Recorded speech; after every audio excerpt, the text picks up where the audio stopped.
मित्रांनो, वनसेवा पूर्व परीक्षा 2019 मध्ये इंग्लिश मध्ये खूप सुंदर प्रश्न विचारलाय, तो या ठिकाणी आपल्याला पाहायचा आहे. बघा, do is a lexical verb and as dot dot has the full range of forms including present participle doing and the past participle done. आणि प्रश्न विचारलाय fill in the blanks with the correct word from the following.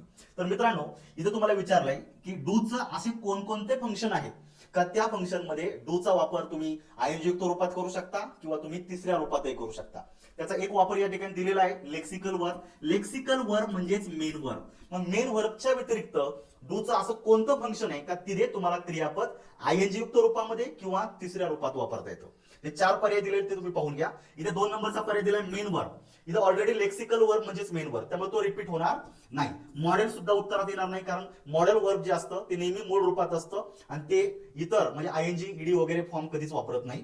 त्याचबरोबर दिलेले जरंड. जरंड हे क्रियापदाचं आयएनजी युक्त रूप आहे आणि त्याचा वापर नामासारखा केला जातो, त्यामुळे हे उत्तरात येत नाही. म्हणून उत्तर येते फक्त प्रोव्हर्ब.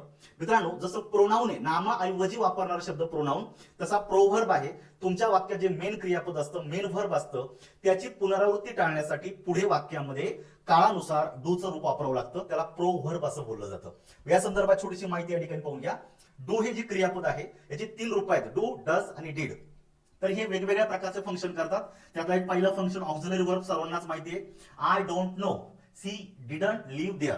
जेव्हा तो ऑक्झिलरी वर्ब म्हणून येतं तेव्हा त्याच्यानंतर वाक्यामध्ये मुख्य क्रियापद येतं आणि ते नेहमी मेन रूपामध्ये असतं, म्हणजे मूळ रूपामध्ये असतं. दुसरा, डूचा वापर आपण मेन वर्ब म्हणून सुद्धा करतो.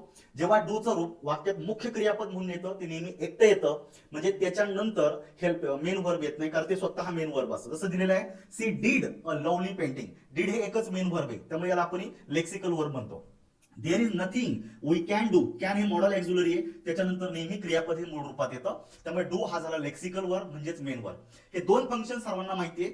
तुम्हाला हे माहिती पाहिजे का डू जो आहे हा वाक्यात प्रोव्हर्ब किंवा सबस्टिट्यूट वर्ब म्हणून वापरता येतो. म्हणजे याचे वेगवेगळे प्रकार आहे. इथं डू म्हणजे डू, डज, डीड म्हणून वापरता येतं. काळानुसार डू सो अशी फ्रेज पण वापरता येते आणि डू टू अशी फ्रेजही वापरता येते. For example, he said he wouldn't help. तो बोलला, sorry, he said he would help. बरोबर आहे, तो बोलला की मी हेल्प करेन आणि पुढे दिलेले and he did so.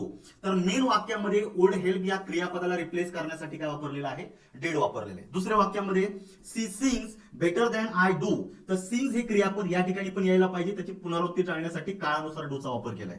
I like साधा भूतकाळ आहे, the movie she did too. साध्या भूतकाळातील क्रियापदाला रिप्लेस करण्यासाठी पुढे डीडचा वापर केलेला आहे. त्यामुळे मित्रांनो, just like pronoun we can use do as a proverb. Thank you.